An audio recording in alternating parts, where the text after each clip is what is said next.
Hey everyone, in this video I'm going to show you the couch stretch for hip impingement, and I'm going to show you some do's and don'ts that you may not be aware of yet.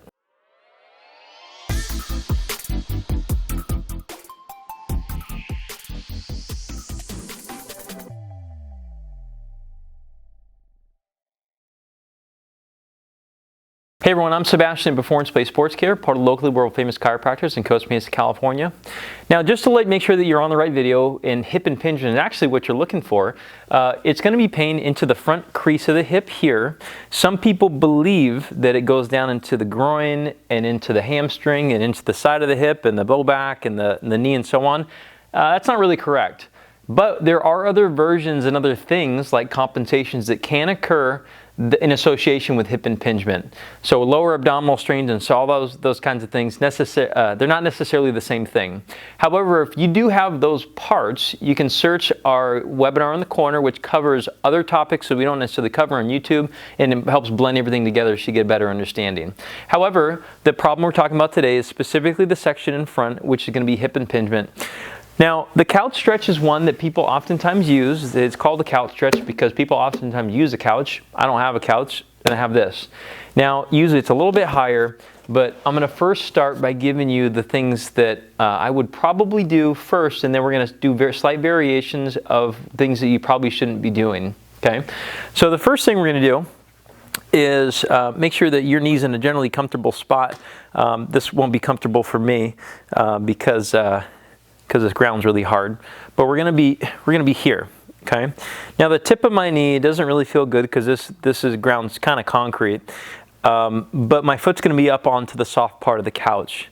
Now this position, if this bothers you overall and you're in it right now, and you're on a soft surface, do not continue. This is actually not only a stretch for the rectus femoris muscle, but it's also a stretch for a nerve called the femoral nerve.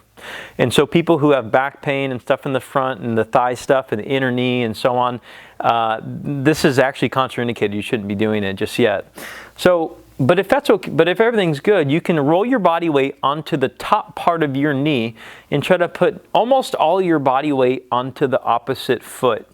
Now, a lot of people will stay a little bit too narrow with this. In this case, I'm kind of depending my body weight is depending upon that knee. And so now I'm going to crawl this guy forward like if the Addams Family hand had like a brother and it was the foot. I'm going to crawl forward like the foot. And I'm going to be leaning on this kind of like the thinker. And then I'm going to try to rock my hip pocket not out, not up, not down, but around so it points at cousin foot. So I'm trying to wrap it around this way before I actually start the rocking process. Most people start the rocking process and they start getting big and wide. So you want to roll this guy forward, point it at the little foot guy, and then rock it forward just like so. Okay, now on to some other mistakes that people oftentimes make. They put their arm up, or they start to arch their back. Okay. Now, if we're trying to actually stretch the hip flexor, in this case the rectus femoris, the two things that we really need is the hip to extend and we need the foot higher. So if you choose to, and I don't have the option here, if you got onto a pillow up here too, you can bend this guy back even further. Now, it's important to realize how muscles function if we are really trying to address the rectus femoris, and that's the root cause of your hip impingement. They don't stretch all at once, all right? You're not going to get a major change today that lasts. You may notice that your range of motion in your hip improves to some degree, but over the next couple days, it's going to go back to what it was, and that's okay. What we're looking to do is create a long-term adaptation over time. And if stretching is your method, there's nothing wrong with that. It does supply some workload to the musculature. It will help open up the hip to some degree, unless you have something like arthritis in the hip. But it won't create a long-term change today. Okay? It takes time. So that's the reason why you guys need to establish a good plan of attack of what you need to do over time.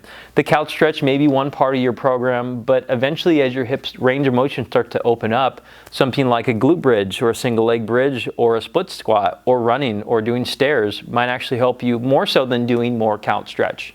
So if you guys are looking for help about what to do and how to design a program like this, let us assess you and we can figure out a good starting point and figure out if you need to do some stretch like this or not. We have virtual and in-person services. We're in Costa Mesa, California, and we've seen people all over the place with virtual options, and it's worked out perfectly fine. As you see, we can coach coach an exercise via video, and as long as we see what you're doing, we can coach you out of it. So we'd love to help you out. Subscribe to the channel, check out the other videos. We'll see you next time.